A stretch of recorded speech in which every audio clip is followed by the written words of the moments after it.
सत साहिब भगत जी। सत साहिब जी, सत साहिब। मैं कहा वो हिसार वाली थोड़ी बात करनी थी, इस नंबर पर कर सकता हूँ? हाँ हाँ, करो, क्या दिक्कत है। हाँ जी, हाँ जी। अभी मेरी बात हुई ना सुलेखा बहन से। अच्छा हाँ, तो सुलेखा बहन कह रही हैं कि जो मेरे नंबर हैं उन पर फोन मत करो। अच्छा।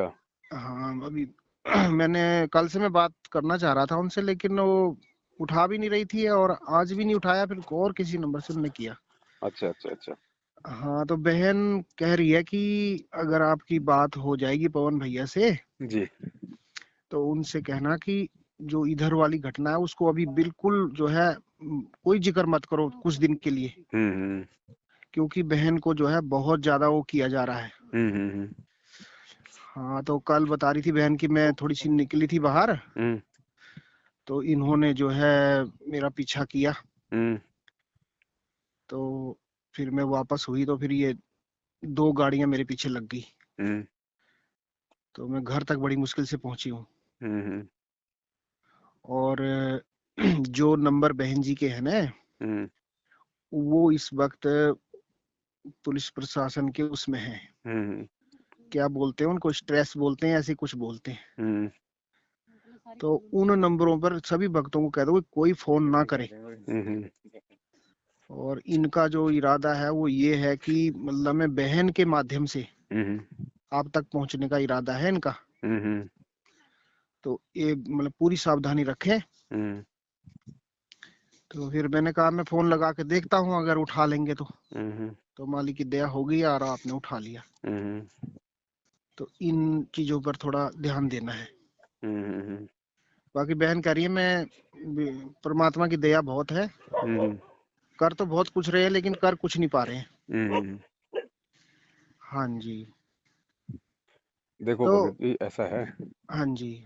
ऐसा कुछ भी नहीं है। हम्म। पहली बात तो ये कि हम परमात्मा के हम भगत हैं। हाँ जी। हम कोई आतंकवादी, कोई ड्रग्स माफिया, कोई शराब माफिया, कोई मल की मर्डर करके थोड़ी भगे हुए हैं जो हमने कोई डरने की जरूरत है या हमें हमारा कोई पीछा करेगा, हमें कोई पकड़ेगा। हैं? हाँ जी। हमारे को मतलब सरकार को हमारी तलाश है। हैं? ऐसा कुछ नहीं है। कई बार क्या होता है भगत जी, मन में कुछ मन की वहम हो जाते हैं। अच्छा। ठीक है, तो ना तो कोई नंबर कोई सर्वेलांस पे है और ना उनको हम्म। जरूरत है हमारे नंबर को सर्वेलांस पे लगाने की भगत जी। हम्म। ठीक है, उनके पास इतना समय नहीं है, उन बाकी जो बदमाशों को पकड़ने का समय नहीं अच्छा। है कि नहीं। तो ये जो है, ये मन के अंदर थोड़े बहुत मन की वहम हो जाते हैं थोड़ी सी अज्ञानता के चलते। अच्छा। अच्छा। बाकी ऐसा कुछ नहीं है। वो तो सबको पता है कि मैं जयपुर से हूँ, जयपुर से लाइव आ रहा हूँ, कल से जयपुर में हूँ, आज भी जयपुर रहूंगा। 1 तारीख को ब्यावर में सात संगति है, तो उन्हें हाँ पकड़ना जी। होगा तो वो तो सीधे वहीं आ जाएंगे ब्यावर। उसको बहन का पीछा करने की उनको क्या आवश्यकता है। क्या इच्छा, हाँ तो ये भी बात बिल्कुल सही है आपकी। है ना, ऐसा कुछ नहीं, ये मन के वहम हो जाते हैं। उन्होंने अपनी कोशिश की, मैनेजमेंट वालों ने। ये तो हर जगह करते हैं, कोई कोई नया थोड़ी किया उन्होंने कोई हिसार में। ये हम्म। कोशिश तो इन्होंने 2016 में मध्य प्रदेश गया, जबकि 2016 में इन्होंने जयपुर आके मेरे साथ में मारपीट की। आज भी जहां जहां जाते हैं वहां वहां ये लोग अपनी कोशिशें करते हैं। बस ये कि थोड़ा हरियाणा में इनका थोड़ा अपना दबदबा था, इसलिए थोड़ा इन्होंने प्रशासन को घूस घास देकर अपने हिसाब से वो करने का इन्होंने प्रयास किया। लेकिन भगत जी, हम्म। हम एक नॉर्मल सोच से ना सोचें, हमने इससे ऊपर बढ़ के ये भी सोचना है कि हम भाई, हम पूर्ण परमात्मा की शरण में हैं। जी जी। हम कोई आम व्यक्ति नहीं है भगत जी, हम कोई सामान्य सामान्य प्राणी नहीं है। हमारा रक्षक हमारा भगवान है, हमारा परमात्मा है। हम उसके ऊपर आश्रित होकर चलते हैं। हम कोई अपने बाल बच्चों की शादी के लिए नहीं जाते वहां पे रिश्ते बनाने के लिए। सही बात ठीक है। है, तो हमारा रक्षक परमात्मा है। जी। तो ऐसे कोई घबराने की, कोई डरने की जरूरत नहीं है। अगर जेल जाना पड़ा तो कौन सी बड़ी बात है। क्या हमारा भगवान नहीं बैठा जेल में? क्या पहले नहीं गया बिल्कुल। परमात्मा जेल में? हाँ जितने जी। भी महापुरुष हैं जिन्होंने संघर्ष किया है, उनको भगत जी यातना तो उनको सहन करनी पड़ी है। सतलोक इतनी आसानी से थोड़ी मिल जाएगा अपने घरों में डूब के रहने से। हाँ जी। हाँ जी। ये भक्ति है, संघर्ष है भाई। परमात्मा ने मीराबाई का उदाहरण क्यों दिया, धना जी का उदाहरण क्यों दिया, मंसूर का उदाहरण क्यों दिया? संघर्ष करना सही। पड़ेगा भाई। बिना संघर्ष के वैसा नहीं होगा कि हम लोग अपने घरों में बैठे बैठे मोबाइल पे लाइव देखते रहें और संघर्ष करने वाले मार खाते रहें। सही बात है। ऐसा नहीं चलता इस मार्ग में। जी। और जेल कौन सी बड़ी बात है, ये बात बताओ। क्या हमारा जो घर है वो जेल नहीं है? हाँ, हम भी जेल में ही हैं? हैं। और जेलर में कोई वो जेल में कोई कैदी थोड़ी रहता है। जो जेलर है वो भी तो सारा दिन बेचारा उसी कैद में रहता है, वो भी तो एक कैदी है। बस इतना फर्क है, रात को जाके वो अपने घर पे सो जाता है। हाँ जी। हाँ जी। और कैदी तो चलो साल 2 साल की जेल काट लेगा, वो जेलर तो पूरी जिंदगी की जेल काटता है। सबसे बड़ा कैदी तो वो है। बिल्कुल बिल्कुल। 2 टाइम का खाना अपने घर पे खाना, 2 टाइम का खाना वहां पे मिल जाएगा। यहाँ पे 100 प्रकार की टेंशन है, जेल में खाली मालिक का नाम ही रहेगा। हाँ जी। दिक्कत क्या हमारे को बताओ? हमारे तो दोनों हाथों में लड्डू हैं। सही कह रहे हो। तो ऐसा कुछ नहीं है भगत जी, मन में कुछ वहम हो जाते हैं कभी कभार। ठीक है। उनको तो ये लगा कि यार ये लोग डायरेक्ट हिसार में आके साथ संगति कर दी, हमारा तो भांडाफोड़ हो गया, हाँ लोगों के बस वो अंदर से सबसे वो डर निकल जाएगा ना। सबसे बड़ी बात वही है। हाँ कि भाई ऐसे तो संगत के अंदर से डर ही निकल जाएगा। और दूसरी बात यह है ना कि इन्होंने पहले धमकियां दी थी और फिर इन्होंने देखा कि भाई ये तो मान नहीं रहे हैं, अभी इनके अहंकार को और ज्यादा ठेस लग गई। हाँ, तो हिसार में तो भगत जी इन्होंने करना ही करना था, करना ही था इन्होंने। है कि नहीं? और जब तक ये ऐसा नहीं करेंगे तो मुझे एक बात बताओ, इनका पाप का घड़ा कहाँ से भरेगा? हाँ अब ये ना अपने कर्म पे फोड़ने ने। तो यही सब कुछ होना है और ये होता रहेगा। ये भगत जी संघर्ष है, ये अंतिम श्वास तक चलेगा। भगत जी बिल्कुल। जब एक समय अमिताभ बच्चन था, हाँ जी। जब लगातार उसकी फिल्में फ्लॉप होती जा रही थी, थक हार के वो अपना बोरिया बिस्तर बांध के जब बॉम्बे के रेलवे स्टेशन पे अपने गांव जाने के लिए आ गया कि मेरी बस की बात नहीं है ये फिल्में वाल्में बनाना, तो किसी के कहने समझाने पे वापस चला गया। वापस जाके बड़ा दुखी होके उसने अपने बाप हरिवंश राय बच्चन से कहा, हाँ जी। शॉर्ट में कहा कि पिताजी संघर्ष कब तक। वो थक गया था पूरा बुरी तरह से, उसकी कोई हाँ फिल्म नहीं हो रही थी सही। उसने सोचा कि बिल्कुल तेरा जो करियर है वो तबाह हो गया। तो उसने थक हार के अपने बाप से कहा कि पिताजी संघर्ष कब तक। तो हरिवंश राय बच्चन ने कहा कि बेटा जीवन जब तक। जी। जब तक तेरा जीवन है, जब तक तेरी अंतिम श्वास है, तब तक यहाँ पे संघर्ष है। तो भगत जी जब एक बात बताओ, जब हमारा बाप, हमारा भगवान, हमारा बंदी छोड़ आज हिसार जेल में बैठ के संघर्ष कर रहा है, तो हम भक्तों को कहाँ से वो सुख शांति मिल जाएगी? और मूर्ख है वो भगत जो इस समय जो मतलब सुख शांति की उम्मीद करता है। बिल्कुल सही कह अरे रहे हो भगत बाप जी। तो संघर्ष कर रहा है, जेल में बैठा है, लोगों की यातनाएं सहन कर रहा है, लोगों के ताने सहन कर रहा है, रिमांड सहन कर रहा है, हैं? और बेटा नालायक जो है मतलब बढ़िया ऐशो आराम की नौकरी, बढ़िया रहन सहन, गाड़ियों में घूमना फिरना, हैं? और मोबाइल पे देख रहा है बैठा बैठा लाइव, मरने वाले मर रहे हैं, गालियां खाने वाले खा रहे हैं। तुम लाइव हाँ देख के पार हो जाओगे? सही कह रहे हो। भगत जी लोहे को जब तक आग में नहीं तपाया जाएगा, जब तक ऊपर से लोहार हथौड़ों की चोट नहीं मारेगा ना, हाँ जी। उस लोहे का कभी कोई औजार नहीं बनता, उसकी कीमत नहीं बनती। और 1 किलो का लोहे का अगर कोई हो, अगर वैसे कोई अगर सामान्य रूप से 1 किलो लोहा हो तो उसकी कीमत होती है 20-25 रुपए किलो। हाँ और जी। 1 किलो लोहे की अगर सुई बना दी जाए तो 1000 सुई बन जाती है, और एक एक सुई बिकती है 20-20 रुपए की। एक एक से हाँ। सही कह रहे हो। तो भैया अगर भगत बनना है तो अपने गुरुजी के वचन पे चलना पड़ेगा। अपने गुरुजी को देख के, अपने गुरुजी के पद चिन्हों पे चलते हुए जो संघर्ष जो गुरु कर रहा है अज्ञान और पाखंड को मिटाने के लिए, वो संघर्ष भगत ने भी करना पड़ेगा। मोबाइल पे बैठ के मोक्ष नहीं हो जाएगा। नहीं होगा। आना पड़ेगा साध संगतियों में, संघर्ष करना पड़ेगा, लोगों को सच्चाई बतानी पड़ेगी, कोई गाली दे तो खानी पड़ेगी, मारे तो पिटना पड़ेगा।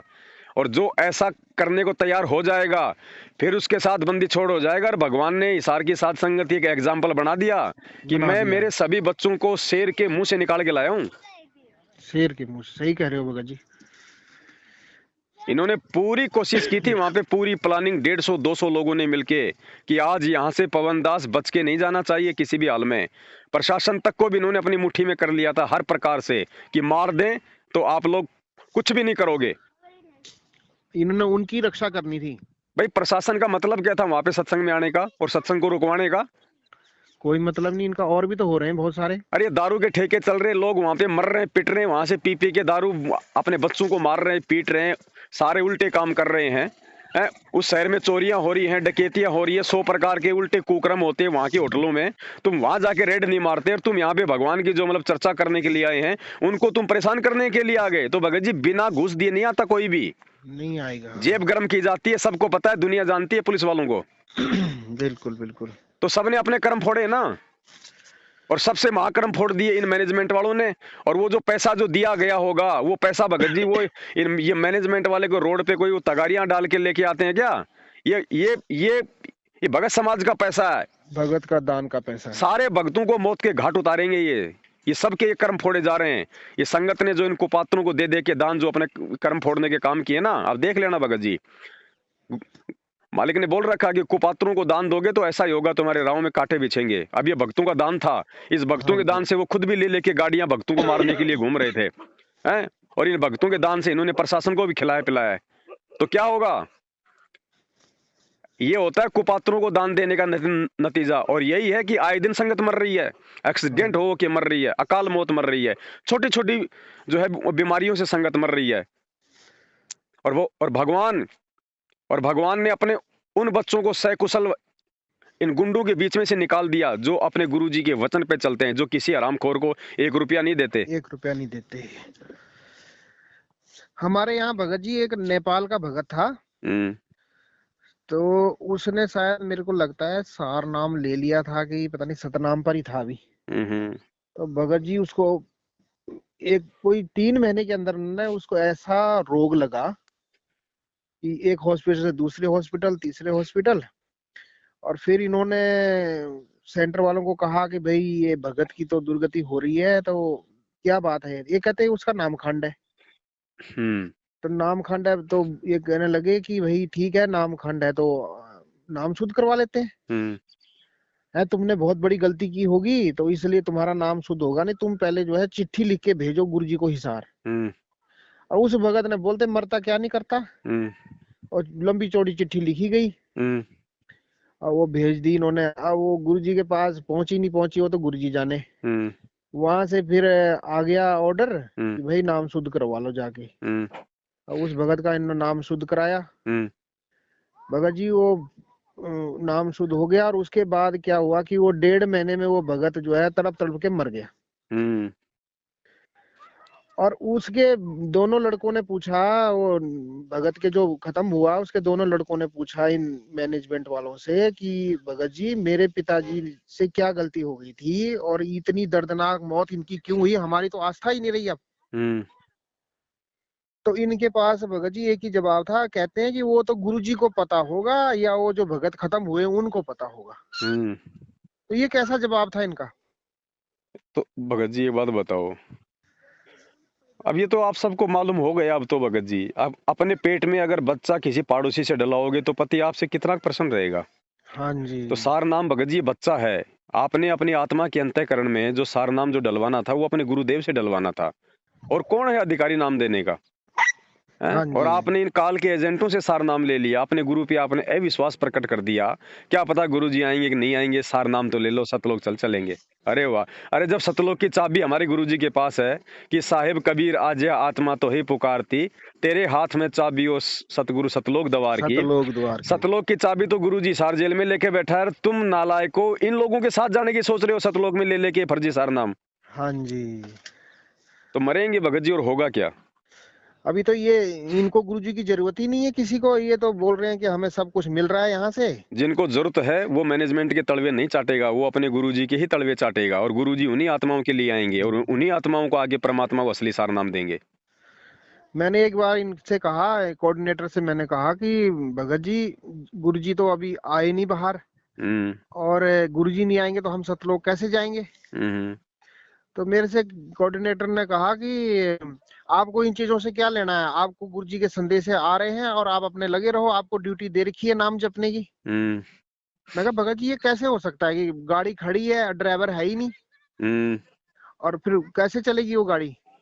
हम्म कहते आप ज्यादा बातें ना बनाओ, आप हम्म भटक गए हो, आपने पवन की वीडियो सुन ली होगी कोई, हम्म और वगैरह वगैरह कह के। मैंने कहा सुन ली तो क्या हो गया, क्या गुरुजी ने मना किया हुआ है क्या किसी की वीडियो सुनने के लिए, देखने के लिए? हम्म तो गुरुजी तो खुद खोल खोल के राधा स्वामी की किताबें दिखाते हैं हमारे को। जी। तो ये आप कैसी बात कर रहे हो? कहते आप जो है वो हो गए हो, भ्रमित हो गए हो, औरों को मत करना। हम्म मैंने कहा कोई बात नहीं, हम भ्रमित ही अच्छे हैं और आप अपना काम करो। फिर इन्होंने थोड़ा दबाव डाला, काफी लोग हमारे घर में भेज दिए यहाँ, कभी 2 हम्म आ रहे हैं, कभी 3 आ रहे हैं। तो ऐसे हम तंग किए इन्होंने, फिर हम माने ही नहीं, फिर हट हम्म गए। हम्म तो अभी हमने फिर ये 25 तारीख को घर में ही साथ संगति कर ली यहाँ। वो हुआ क्या कि हमने टिकट कर रखी थी हिसार की, हम्म तो टिकट हमने सारी इकट्ठी करनी थी, वो आने की भी करनी थी, जाने की भी करनी थी। हम्म तो हुआ क्या कि जैसे ही हमने वो टिकट बुक करने के लिए वो फार्म भर के रखे थे ना, हम्म तो वो पहले फार्म पकड़ लिया उसने, वो वापसी का हम्म वापसी का फार्म पकड़ा। तो इतनी देर में उधर से एक भाई आ गया दौड़ते दौड़ते कि भाई टिकटें मत करवाओ, सारी ट्रेनें कैंसिल हो गई हैं हम्म और आपके पैसे फंस जाएंगे। हम्म इतनी देर में हमारी टिकट कट चुकी थी, जी। तो हमारे पैसे भी वो फंस गए। फिर वो कहने लगे कि ये तो इधर से गाड़ी जाएगी नहीं, तो आप वहां से आओगे कैसे। हम्म तो भगत जी फिर हमने उसके बाद और कैंसिल कर दी। हम्म तो फिर मैंने आपको कई बार फोन लगाया, आपने फोन उठाया नहीं। फिर जोड़ भगत जी ने फोन उठाया, हम्म फिर मेरी बात हुई। तो मैंने कहा भगत जी ऐसी ऐसी बात हो गई है, इधर से हम 9-10 भगत थे, तो हमें जो है यहाँ किसानों ने सारे ट्रैक बंद कर दिए, वो अभी तक भी नहीं खुले हैं। जी। तो हम अगर वहां पहुंचेंगे नहीं तो फिर हम आएंगे कैसे। हम्म तो हम चाहते हैं कि यहाँ हम 10-12 भगत है, तो हम यहाँ साथ संगति कर लें क्या, इकट्ठे होकर के। तो हम्म कोई और भगत जी करने लगे कि भाई अगर ऐसा हो सकता है तो कर लो, अच्छी बात है। हम्म तो फिर हमने 25 तारीख को यहीं पर ही करी हम्म साथ संगति। तो भगत जी अभी एक बात और पूछनी थी आपसे हम्म कि अभी इधर से सारी ट्रेनें बंद हैं, हम्म पंजाब से, मतलब मैं पठानकोट से बोल रहा हूँ। जी। तो हमारी इच्छा थी कि चलो वो जयपुर वाली साथ संगति में आते। हम्म। तो ये अभी मेरे को तो लग नहीं रहा है खुलेंगी। अब ये तो तो भगत जी देखो, ये पाबंदियां तो होंगी, काल भगवान नहीं चाहेगा इस धरती पे कोई धर्म का काम आगे बढ़े। हाँ जी, भले इसने कारण कोरोना बना दिया और कुछ बना दिया, लेकिन मैंने उसका मकसद काल भगवान का साध संगतियों को रुकवाना। जो भगत लोग हैं इस धर्म के काम में पांचों यज्ञ में शामिल ना हो, इस भगवान को भोग ना लगे, जिससे कि दुनिया में थोड़ी बहुत कोई शांति हो जाए। तो हाँ सारा जी, जो सिस्टम है वो आध्यात्मिक तौर से हमें सोचना पड़ेगा। इस मतलब स्थूल रूप से नहीं हो रहा काम भगत जी, ये सूक्ष्म लड़ाई है काल भगवान और परमात्मा के बीच में। हाँ जी। ये सारा का सारा काम इस धर्म के काम को रोकने के लिए किया जा रहा है। ये आने वाले समय में लोगों को समझ में आ जाएगा। तो हाँ, ये पाबंदियां नहीं चाहता कि होंगी कोई तो भी बचे। कोई बड़ी बात नहीं है, कोई दिक्कत नहीं है। हम अपने घर पे कर लेंगे परमात्मा को भोग, अपने अपने घर पे लगा लेंगे, क्या दिक्कत है। अगर समय होगा, अगर परमात्मा समय देंगे तो हम निकलेंगे अपने घरों से। हाँ जी, तो भगत जी मैं ये पूछना चाहता हूँ ना जी कि वैसे तो हमारी पूरी 100%, 101% कोशिश रहेगी कि हमने वहां पहुंचना है। जी। तो जैसे अब गाड़ी ही नहीं चलेगी भगत जी, तब तो मतलब ही नहीं बनता ना आने ना का। कोई दिक्कत नहीं, वो तो एक मजबूरी हो गई ना फिर हमारी। हाँ जी। फिर तो अपना तो टिकट कैंसिल कराओ। हाँ जी, तो भगत जी जैसे मान लो हम नहीं पहुंच पा रहे हैं, हम्म तो हम जैसे अभी हमने 25 तारीख को यहीं पर ही हम 10-15 भगत इकट्ठे हो गए थे, बिल्कुल। और जैसे आप करते हो ये मतलब भोग लगाना वगैरह, वैसे हमने यहाँ कर लिया था। जी। तो वैसे फिर हम यहाँ कर लेंगे, ठीक रोज रहेगा। करो ना भगत जी, किसने मना किया, रोज करो ना, हाँ जी, परमात्मा हाँ तो जी, इसी से प्रसन्न होते हैं। हाँ जी, हाँ जी, बस वही मैंने पूछना था कि हम यहाँ कर लेंगे अगर नहीं पहुंच पाए तो। और बाकी ऐसे कोई डरने घबराने की जरूरत नहीं भगत जी, हम कोई उल्टे काम नहीं कर रहे हैं, परमात्मा हमारे साथ में है। और दूसरी बात भगत जी, अपने घर में तो कुत्ता भी शेर होता है। जी जी जी, अपने सही कह घर रहे में हो तो भगत जी कुत्ता भी आप। शेर होता है भगत जी, और हम भगत हैं, हम इनके बराबर हो नहीं सकते। तो इन्होंने तो अपनी वो कुत्ते वाली औकात इन्होंने दिखा दी इस हार में कि हम पक्के कुत्ते हैं, एक नंबर के। हाँ जी, हैं? बिल्कुल। और भगत जी एक ये बात बाहर और भी आने है की, ना। ये बाहर करने की हिम्मत नहीं करते। अभी 1 तारीख को है, अभी हाँ एक जी, तारीख को अजमेर में है। हाँ जी, भगत जी सारे भगत पवनदास नहीं है कि मार खा लेंगे, हाँ जी, ले हाँ जी, लेके बैठे रहते हैं। हाँ जी। सारे पवनदास नहीं है, इसलिए इनको इस बात का भी इनको अच्छे से पता है। सही कह रहे हो। हाँ, इनके बाप भी बैठे रहते हैं सात संगतियों में भगत जी। हाँ जी, हाँ जी, सारे भगत पवनदास नहीं है, मार खाने वाले, गालियां खाने वाले। हाँ जी, इनको अच्छे से पता है इन बातों का। सही कह रहे हो। ईंट का जवाब पत्थर से देने वाले भी बैठे हुए हैं, लेकिन वो भी मालिक की अच्छी आत्मा है। धीरे धीरे वो भी मतलब आएंगे लाइन पे, हाँ जी, धीरे धीरे जब ज्ञान होगा। लेकिन अभी भाई सारे भगत ही पवनदास नहीं बने। सही कह रहे हो भगत जी। सही ये है। दुष्ट हैं, ये लोग, ये मैनेजमेंट वाले, गुरु जी का परिवार, ये इस धरती के कंस और रावण हैं। इनका तो हाँ वैसे जी, भी सत्यानाश होना है, इनके कर्मों से होना है। इनको तो, मेरे को तो लग रहा है जैसे अब संगत हट जाएगी तो प्रशासन ही मार देगा इनको तो। भगत जी और क्या इसके पकोड़े तल के खाएगा प्रशासन है इस महेंद्र भगोड़े के। जिस दिन प्रशासन के पास में पैसे जाने बंद हो जाएंगे, उसी दिन इसको बस इनकाउंटर कर बस, देगा, उसी दिन रगड़ वही देगा इसको। बिल्कुल सही कह रहे हो आप। संगत का पैसे पैसा से जा रहा है तो बच रहा है ये, वरना प्रशासन को अच्छे से पता है ये कितनी बार पेशाब करता है, कहाँ जाता है ये तो प्रशासन ने सोने के अंडे देने वाली मुर्गी पाल रखी है। अरे इसको पकड़ेगा प्रशासन तो प्रशासन नहीं मरेगा, उल्टा ये सारे राज उगल देगा। बिल्कुल किन किन के बिल्कुल। पास पैसा जा रहा था, कहाँ कहाँ पैसा जा रहा था, मैं क्यों बचा हुआ था, तो प्रशासन क्या इसके पकौड़े तलेगा? जिस दिन प्रशासन को लगेगा तुम्हारे काम का नहीं है, उसी दिन मार देगा गोली पीछे से। मार देगा मार देगा। सही कह रहे हो। और क्या पता प्रशासन से पहले खुद ही अपने कर्मों से मर जाए जो इसने कुकर्म किए। हाँ जी। सुनने में यार आजकल पता नहीं किसी हॉस्पिटल में सड़ रहा है पड़ा पड़ा। तो यही हाल होगा इसका। बिल्कुल होगा भगत जी, इसमें कोई दो राय नहीं है। ये सारी गुंडागर्दी इसी की है भगत जी। आ जाएगी सामने भगत जी, आ जाएगी, रुक जाओ थोड़े दिन। राम हाँ किसी को जी। मारे नहीं, मारे तो हत्यारा राम, अपने आप ही मर जाएंगे कर कर खोटे काम। सही कह रहे हो। देखो भगत जी, हम भगत हैं, हम भगवान नहीं है। भगवान फिर भी पूरा सहन कर लेगा, भक्तों में सहन शक्ति नहीं होती है। सही बात है। चलो हाँ ठीक है भगत जी, थोड़ी सी सेवा है परमात्मा की, उसमें लग रहे हैं। ठीक है भगत जी। सत साहेब जय बंदी छोड़ के। हाँ सत साहिब।